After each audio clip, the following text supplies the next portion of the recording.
Ladies and gentlemen, thank you so much. Thank you so much for joining us. And apologies that we're a bit late, but I think everything at every COP is always a bit late. So I can see there's not too much anger in the room.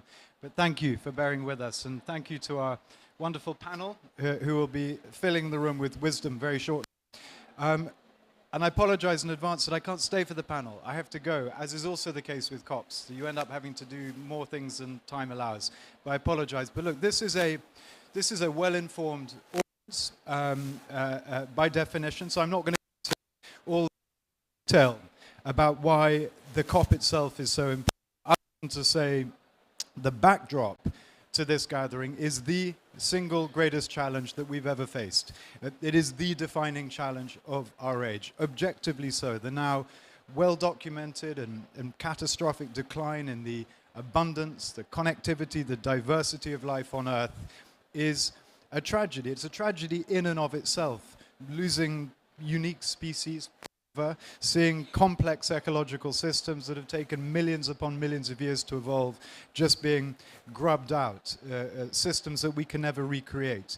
So in and of itself, that is a tragedy, but it is much more than that. It is a matter literally of life and death for us as well as a species, because everything we have, everything we need, everything we're going to need comes from and depends upon nature, on our ability to reconcile ourselves, our economies, our way of life, our societies, everything with the natural world on which each and every one of us depends so fundamentally and completely.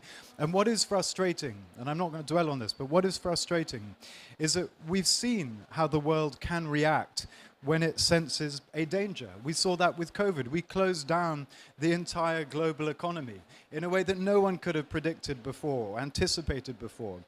But the consequences of runaway climate change, the consequences of continuing to destroy the natural world are vastly, vastly worse. A different cosmos, a different scale in every sense to what we experienced with COVID. And one example of that is the Congo Basin. We know that the Congo Basin provides more than half, some people say 2/3 of all the rainfall across the continent of Africa. So if we allow the continued destruction, if it goes, that is the end of most rainfall in Africa, the end therefore of most agriculture in Africa, and a humanitarian crisis on a scale that makes any previous humanitarian crisis just seem like small fry. So this is serious stuff, and there are so many countries out there, and I love in my job meeting ministers and leaders from ambitious countries that really are determined to do everything they can to turn that tide, but they are too often prevented from doing so because of the barriers they face in getting access to climate finance. And that itself, of course, is a barrier to ambition. This issue comes up in every bilateral I have with counterparts from all around the world, but particularly climate vulnerable nations. It is a real problem, it's a pressing problem, it needs addressing. Climate vulnerable countries and communities urgently need to have better access to finance, to decarbonise their economies, to protect their natural ecosystems, and to prepare for the change that is inevitably going to happen, even if we do stay within 1.5 degrees. So this event today is among the most important events at COP, and I hope we'll be able to share different ideas and experiences and come together with solutions to ensure that the global climate finance system can function more effectively, more efficiently, more transparently, and more quickly. The slow and cumbersome, burdensome, complicated nature of climate finance led us to create the Taskforce on Access to Climate Finance. We co-chaired alongside our friends from Fiji. And at COP26, we came together to launch the task force principles and recommendations. And they set out the key actions that we think are needed to ensure that countries have better, faster access to climate finance to support genuine ambition. And I'm so pleased now to be able to announce that today that the UK plans to establish a new global centre for action on access to climate finance. And it'll be an independent voice bringing together and amplifying new ideas, and the centre will put the task force on a more sustainable and ambitious footing. Now, we know access to climate finance varies very much so from country to country. We know that it varies greatly from multilateral to multilateral. So today we're going to hear from some of the pioneer countries who are spearheading trials to test new ways of accessing finance, and from the global institutions who've been working to address these challenges. And I'm pleased to announce that Mauritius will be one of the newest pioneer countries. They'll be invaluable in sharing lessons and solutions to the challenges experienced by small island developing states. Also my pleasure to announce that the first annual report of the task force has now been written by an independent organization and will be made available online very, very soon. It takes stock of everything that we've collectively achieved, as well as providing recommendations for how we could and should be doing more. And the success of our global fight against climate change ultimately hinges on a handful of things: on political commitment and leadership, on protecting and restoring nature and biodiversity. There is no solution to climate change without nature. We now know that. On spending finance efficiently and effectively, and crucially, on making access to that finance possible. And that's why initiatives like the Task Force are just so important, such an important tool in our armory as we tackle the greatest challenge of our time. And clearly, much progress has been made. There's a long, long way to go, and it'll take dedication from all of us to make those changes. So I'm looking forward to hearing the outcome of this discussion. And for now, it's my pleasure to hand you to our chair, Teddy Mugabo, the Chief Executive Officer of the Rwanda Green Fund, or FONERWA. And thank you so much for all of you, for your time today and for your expertise on the panel.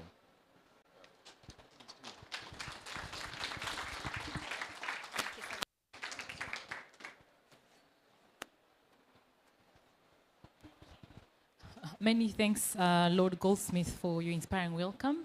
Honorable Ministers, Excellencies, colleagues, I would also like to welcome you to this event, which marks a year since the launch of the task force that happened last year at COP26.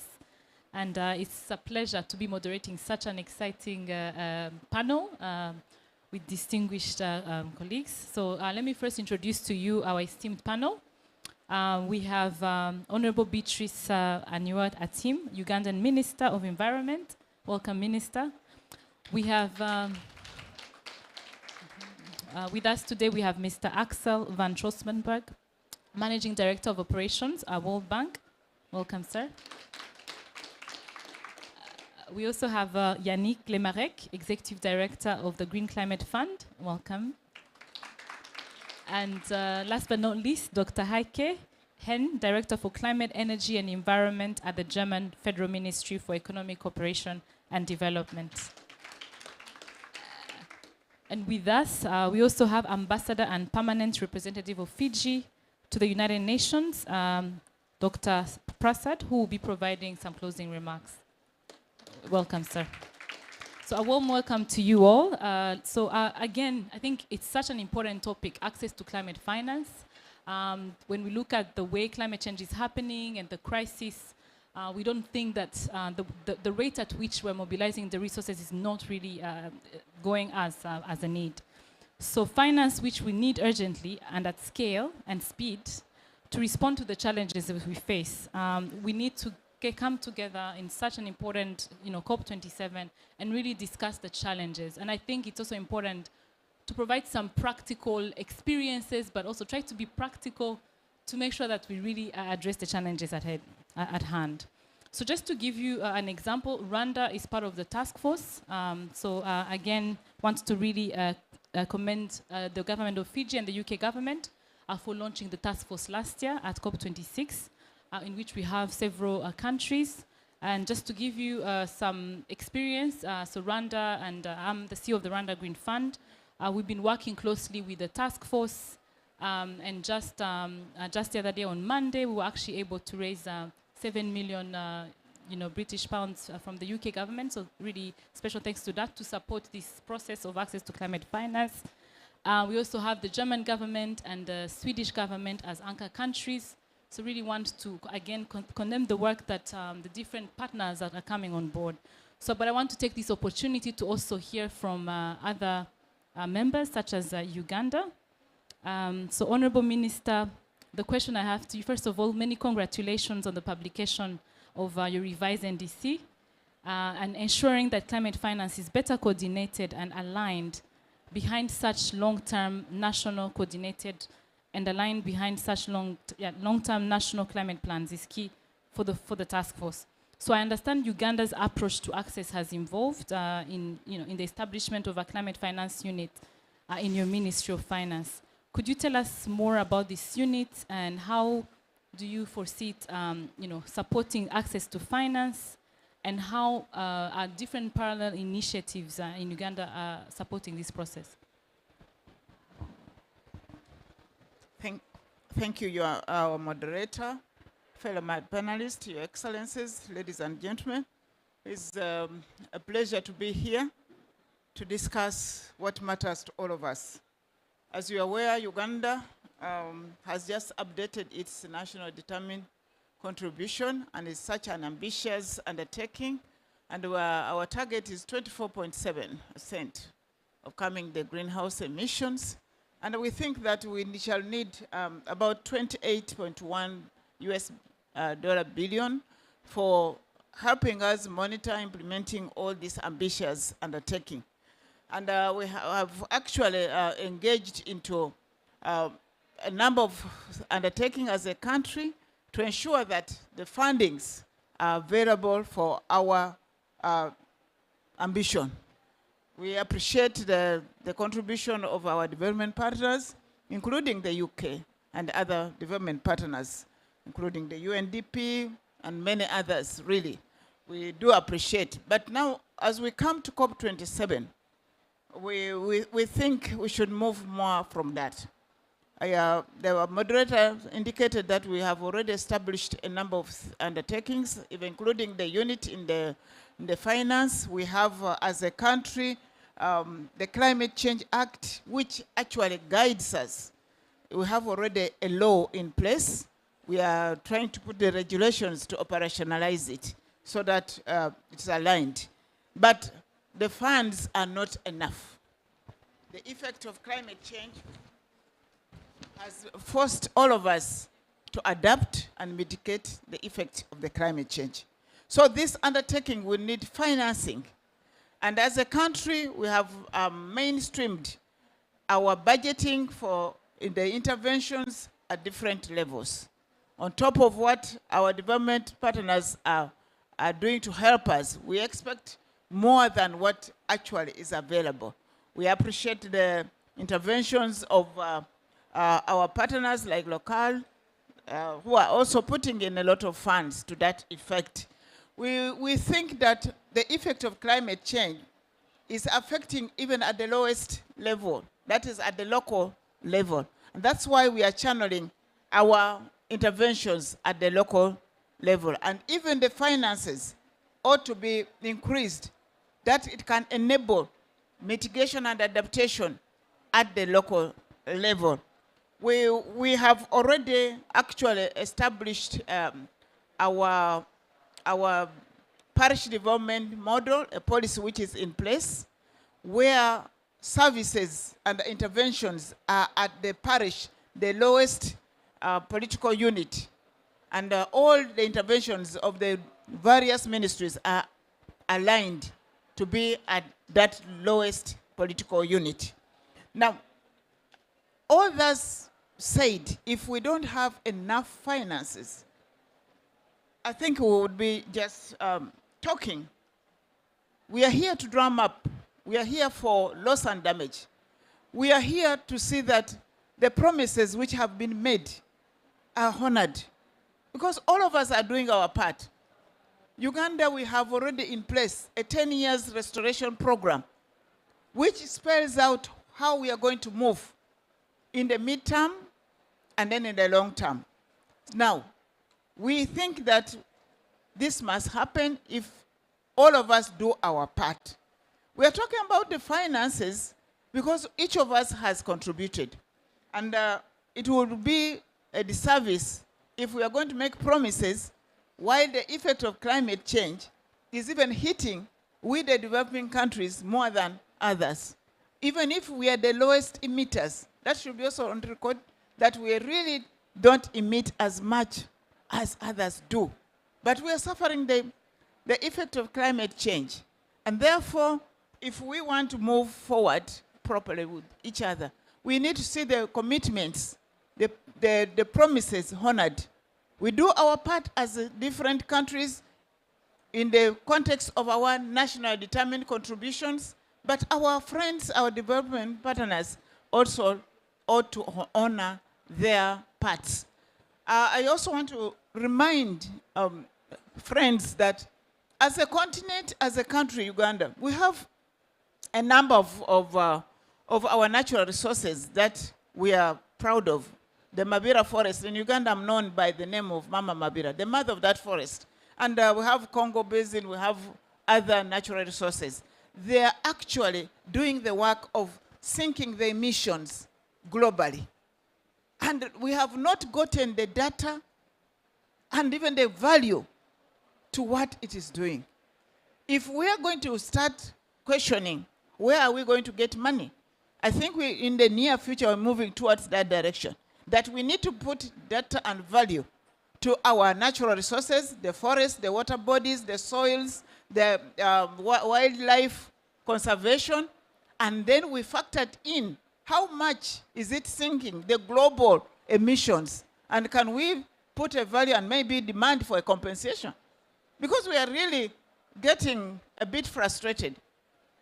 We need to act now. We are doing our part. We are sinking the global emission. Our development partners must put money on the table to enable us do the restoration, which we are undertaking. We are going into a vision of planting more trees. We are even evicting people from our wetlands, from our forests. But we need an alternative source of livelihood for those people. These are interventions which we all must join hand to make it happen. I look forward, as we leave COP27, that something will be on the table. And as a continent, this is Africa COP, we must have something to take back home. Otherwise, we are going to value our natural resources, put it on the table, negotiate for it, and make compensation. Thank you. Thank you, Honorable Minister, for your remarks. And following that, I would like to ask the next question to Mr. Axel. I understand the World Bank has been scaling up climate finance, particularly to the poorest and most vulnerable. How have you gone about this, and what do you think is needed going forward to maximize impact?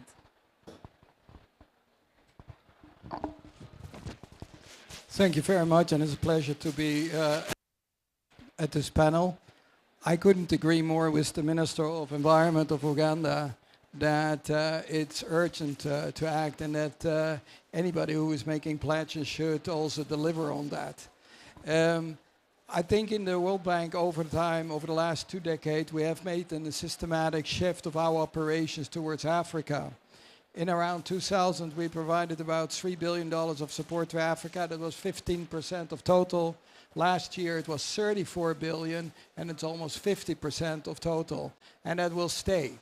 And in the case of IDA, that is the fund for which the poorest countries benefit, more money is going. Right now, we are expecting about 2/3, 70% going to Africa. And increasingly, a large share is in the form of grants. Now, I think on the financing there is good news and there is less good news. When you are looking at concessional financing, we have been able to innovate IDA to such an extent that we have in the last round, we mobilized 93 billion for 3 years. Now, please compare that. There, we got from donors $23.5 billion. So it is actually quite a bit of leveraging $1 of donor resources, $4 of commitment. Now, 14 years ago, we got actually the same amount, and we did 42 billion. So the good news is we have been innovating, we have been going to capital markets, and by the way, we suggested that already in 2011, when then the donors actually were not in agreement of that. Now they are, and luckily so that we can do this. But the fact is that donor contributions over the last 14, 15 years have stagnated in nominal terms, ladies and gentlemen. That means in real terms, they have fallen. So I think that we have been optimizing what we can do, but there are limits. And so one of the big issues are twofold. One, more and more countries are fragile, and the fragile countries need. So we are providing more and more grant financing, but also, secondly, the needs of income is increasing. So what we will need is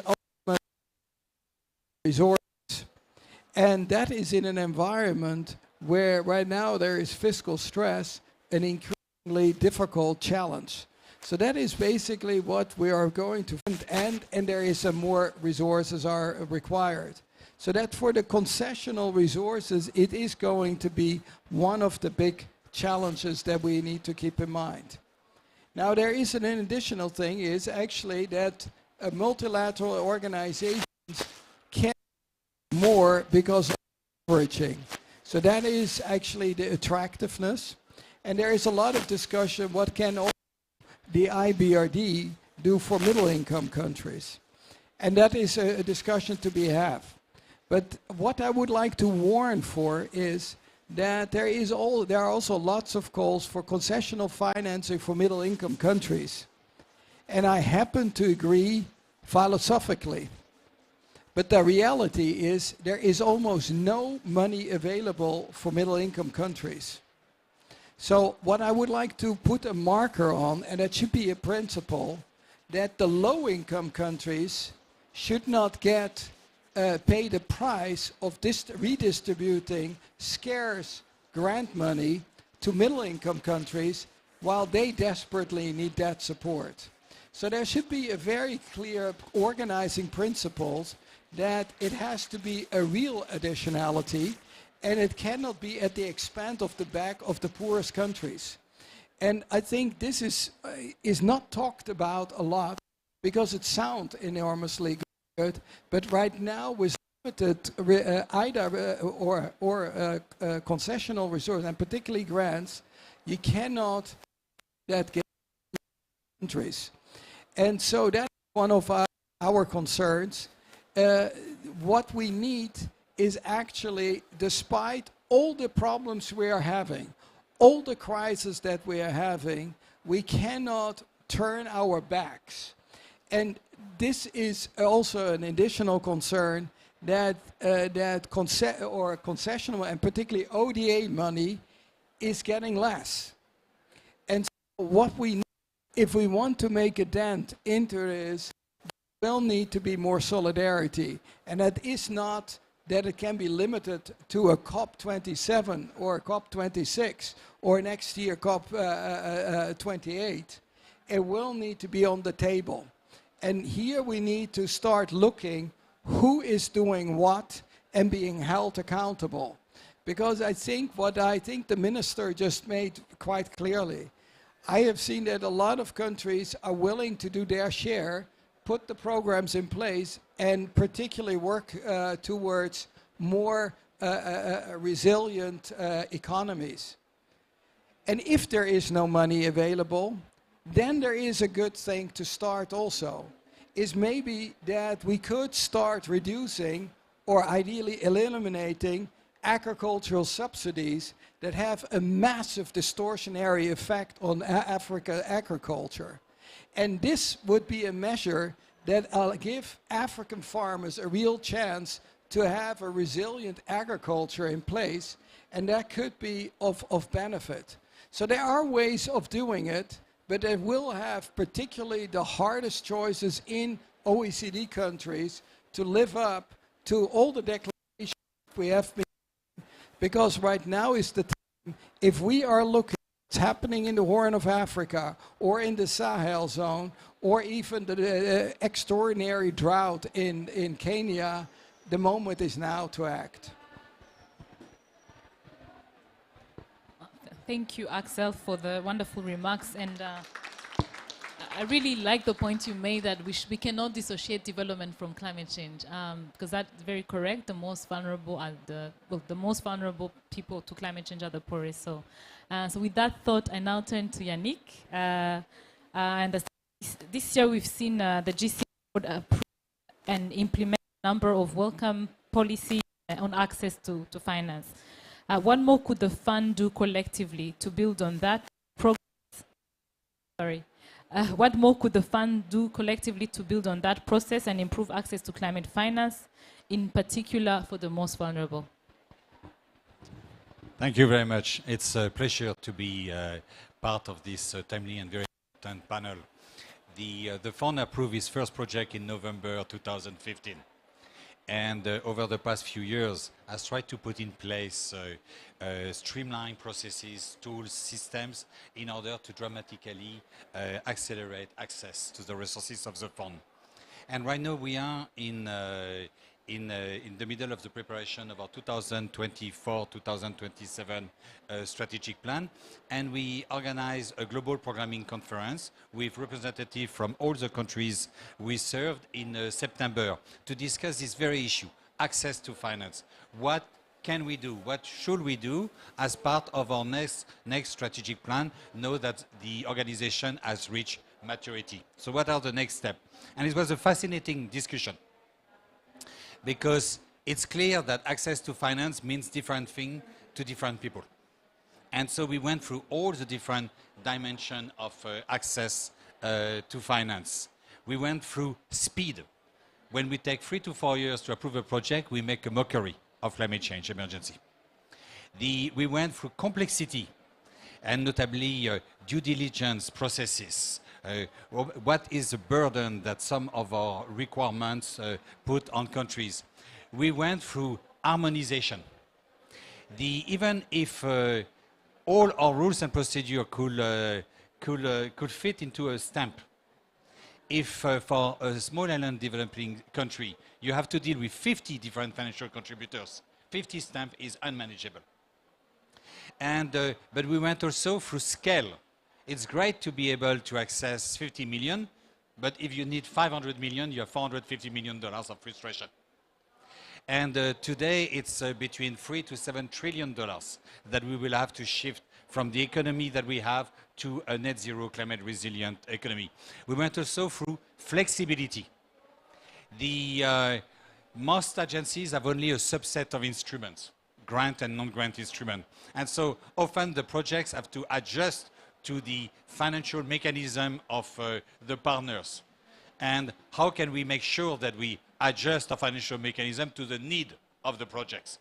And so not only stay with grant and concessional debt, but go for guarantees, go for equities, go for insurances, if it's a way to catalyze much larger financial sums. And so I will invite people to go to our website and to look at the proceedings of this 3-day discussion. It was really fascinating. For the sake of time, I'm not to walk you through all the initiatives that were discussed. But there was one that did resonate a lot with all the countries we serve, where we got a very, very strong echo. It was basically complementarity and coherence.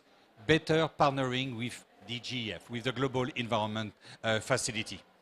Why? GEF and GCF works with a very, very large number of partners. From private partner, commercial banks, to development banks, to UN agencies, to civil society organizations. And so we act a little bit as two hubs of the climate finance landscape. And if GEF and GCF can harmonize their programming processes, can harmonize their tool, it's actually all our partners who will end up harmonizing their processes and tools. So it's a gigantic potential. If GEF and GCF can basically act as one. And and so what we decided to do was to basically launch an initiative to conduct a joint programming in the 5 pilot countries of this task force. And a first meeting has already taken place, actually today, I believe, with Uganda, Jamaica, and Rwanda. And we hope to be able to develop a roadmap by the very beginning of January. And in this roadmap, this might include things such as helping countries to develop an investment plan, how to translate their NDCs, NAPs, LTS, NAP, into investment plans. So what kind of project can be financed by the private sector? What kind of project can be financed by the private sector, but with policy de-risking, such as, for example, a mandate or a streamlined licensing process? What kind of project can be financed by the private sector, but with policy and financial de-risking, such as, for example, first loss equity, if we try to use private equity, and what kind of project will have to be financed by the public sector, and what could be the sources of financing? Fiscal revenues, innovative instruments, such as debt for swap or SDRs, as we have discussed. And after, for GEF and GCF, the next task for us will be, how can we be powerful drops? I envy your amount of resources. GEF and GCF together, we are about 4% of the UNFCCC finance. So we would love to take a zero from you. So for us is, how can we be a powerful drop?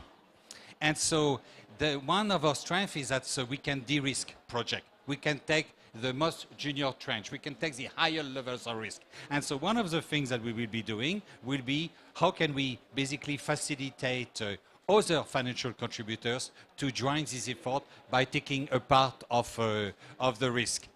In the process, we will learn how to harmonize our processes. In the process, we will learn how to merge our expertise. It's no mystery that GEF has an expertise in biodiversity that could be extremely useful for GCF for our ecosystem-based approaches. I believe that GCF has an expertise in financial de-risking that should be useful to GEF. And our objective is that by 1st January 2024, in those 5 pilot countries, we can basically help in fostering a portfolio of projects in a coordinated manner, not one by one, and in an harmonized manner, in order to enable these countries to access finance at scale with maximum flexibility. Thank you very much, Nick. Really commending the work that you're doing with the GEF. I think harmonization of tools, key message, and investment planning. I could not agree more. I think if we focus on investment planning and really focus on the big projects, then we can have the impact. So thank you very much for your remarks. I now turn to Dr. Heike. So Germany is a valued partner of Rwanda in the task force trial. Share your reflection on the trial so far, and in particular the lessons learned. And if you could also explain how this work links with Germany's approach. Could you also explain how this work links to Germany's approach, enhancing access to climate finance more broadly? So how can we also share whatever we're doing with this partnership in Rwanda and in Germany, and also spread it across the different countries? Thank you. Thank you very much, Teddy, Honorable Minister, Excellencies, colleagues. Thank you for having me. I'm with the task force since the beginning. And even if it was already in times of COVID, I think we didn't imagine at the launch even 1 year ago where we are now with these multiple crises and this really massively shrinking financial space for countries. So what we have been discussing on access, even at that time, should never reflect thoughts on quantity and quality, but it is even more important nowadays, not only continue in the ways we are doing things since ever, but really question and find innovative ways also to work together. And therefore we very much cherish the chance to work in a pilot, in a partnership with Sweden and Rwanda. And I think some of the lessons learned are really clearly outstanding in what we see in Rwanda. So it's a clear political will. It's a prioritization of working on access, because I think this is something that the pilot countries show, but also what development partners need to show. Because if you don't prioritize quality of finance and don't integrate it in your internal processes, like Yannick explained it for the GCF, and that is not like the fun part of your job, I guess. So, but you have to really have the political will to follow up on this, and therefore, and you have also need to have the capacity to do this. And this, I think, our partnership also showed, where we try to support also Rwanda to provide the capacity to follow up on the political will. And I think political will is also necessary to work on an enabling environment that is also key for access. And also from the development partner side, political will is needed for alignment, for stronger coordination and follow up with the programmatic approach. That is also the joint platform that you just mentioned. I mean, this is really something that we have to integrate in our system. One thing I would like to mention, also a lesson learned, and with success from what I heard from Yannick, is I think all of us should use our leverage with institutions like the World Bank, GCF and JEF to encourage or push this kind of change that Yannick just described with this platform. Chapeau, that's a really excellent development. But I think many people also were engaging in GCF and JEF also to push for this. And Axel, I think at the fall meeting, Germany, the US and others were also pushing for stronger engagement of the World Bank to have more incentives, taking more risks.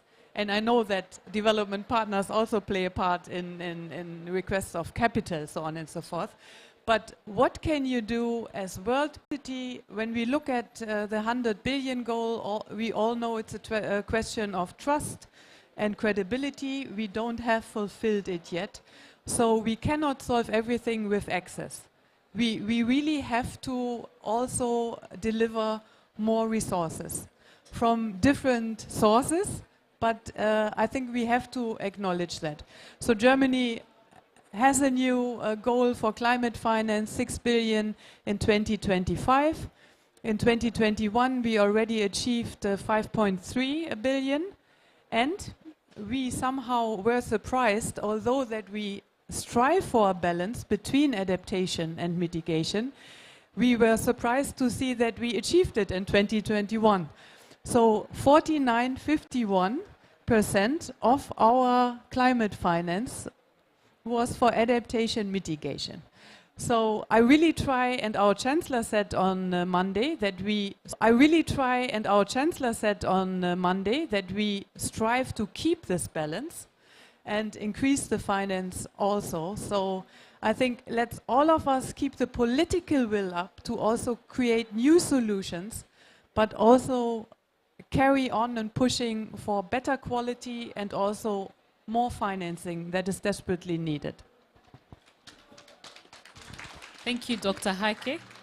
Really helped me thank our esteemed panelists for their interventions. I think key takeaway messages: we cannot dissociate climate change from development. We need to align systems. We need to focus on developing investment plans and then strong political will. So thank you so much, panelists. Question? I have to check. Do we have any? I think we're running out of time. Yes. So do we have time for the interventions, or should we just close?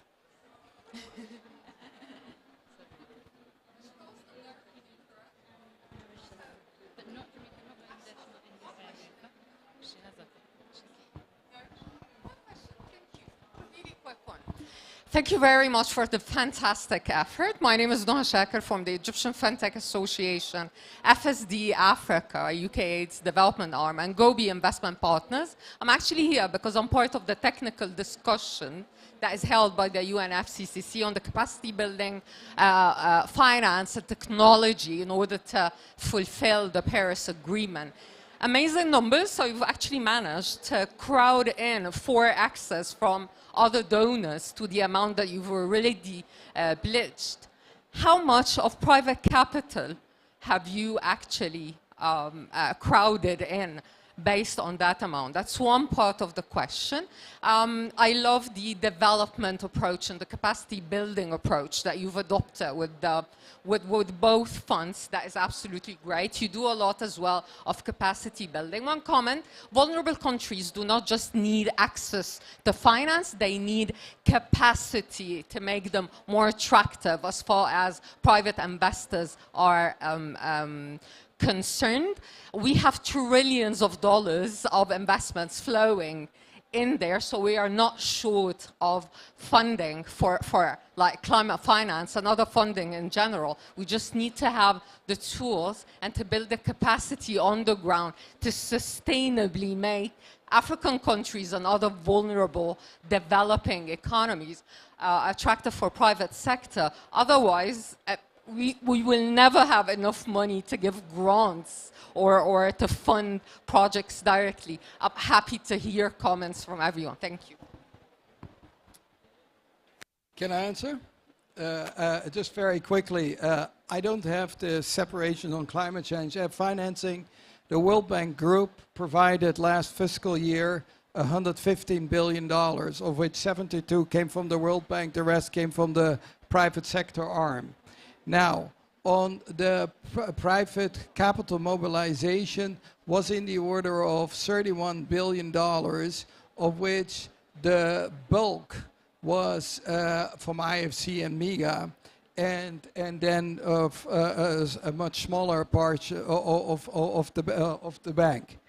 Now, the problem, so this is globally. One of the big problems that we are having, and we had the other day at the discussion with the board about this, that capital doesn't flow to Africa.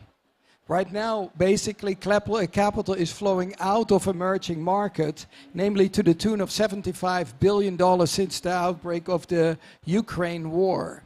And the worst affected are African countries, because there is no money around. So I think we need also to have a very honest conversation what is happening. We have a de-risking element tool in IDA. That's about $2.5 billion. I am saying actually you need many more de-risking tools as a multilateral bank. But I would also see, even on the bilateral level, not to promote necessarily the national industry, but if in general criteria that could help de-risk would be hugely helpful. And I think that is maybe one way of looking. Now, there is, of course, a huge chance to line up. Africa electrification is only 40%. And so if we could facilitate the access to electricity by a massive expansion of renewables, you could potentially combine a lot of private sector involvement with also necessary public investment, and then the de-risking. I think this could be very exciting developments, but I think also if private sector wants to have the returns that they are talking about, that is 15, 20, 30%, then I think it is going to be very difficult. We need to also bring them onto the ground to provide solid returns, but not those excessive returns. Thank you. Sorry, we have to close, but before that, we'll have just 3 interventions, really quick interventions. So we have Emilia from IMF. Thank you very much. I'll try to be brief. As you may know, the IMF is increasingly looking into expanding our knowledge and expanding our engagement in the area of climate and incorporating climate into what we do. One thing that we recently introduced is the Resilience and Sustainability Trust, which aims to be a seed money for climate finance. And we, for example, have already a preliminary agreement with one country from Africa, Rwanda. What we hope to do is that because we do not have that much money. But what we hope is that once we work with the country receives the Resilience and Sustainability Trust, the country also gets our knowledge how to implement reforms. And these reforms will help then attract private finance to the scale that is much more needed to facilitate the green transition. Thank you. Thank you very much, Emilia. We'll now invite Ambassador Prasad to give the closing remarks. Thanks very much, moderator. I'll be very quick. Thank you for a fantastic panel. To UK FCDO, thank you very much at COP26 for convening this pilot of 5 countries who are learning about accessing climate finance, sharing knowledge, and I hope as this work continues that they'll be putting some very exciting and innovative ways of doing programming, but also ways of accessing finance differently, and very much welcome Mauritius and several other countries joining this pilot. I thought this panel, we're talking about access to climate finance for countries like mine, but we spent a lot more time talking about IDA and GCF, talking about them accessing financing, but that's a joke. Where we need to be is this morning. Where we need to be is that all of us are on the same side of the trenches and not on different side of the trenches. We know that we demand, of course, Fiji that countries who have made commitments live up to commitments, but 100 billion will not carry us that far. What we need is that every dollar that is available for capital is catalyzed as substantially as possible, as substantively as possible, and implemented as speedily as possible. And for us, the only climate finance that counts is a climate finance that is touching the lives of people and communities. Nothing else matters. Nothing else matters for countries on the front line who live from catastrophe to catastrophe, who have long exhausted the fiscal space for anything else, and for whom the worst polluting countries every second is giving them a second less for adaptation. Every day that we prolong being unable to deliver on adaptation is a day that increases the cost of adaptation. If not increasing the cost of adaptation, then substantially increasing the scale and scope of loss and damage. So I thank you very much, and thank you very much UK for hosting us, and we look forward to a very exciting work program going forward. Inaka.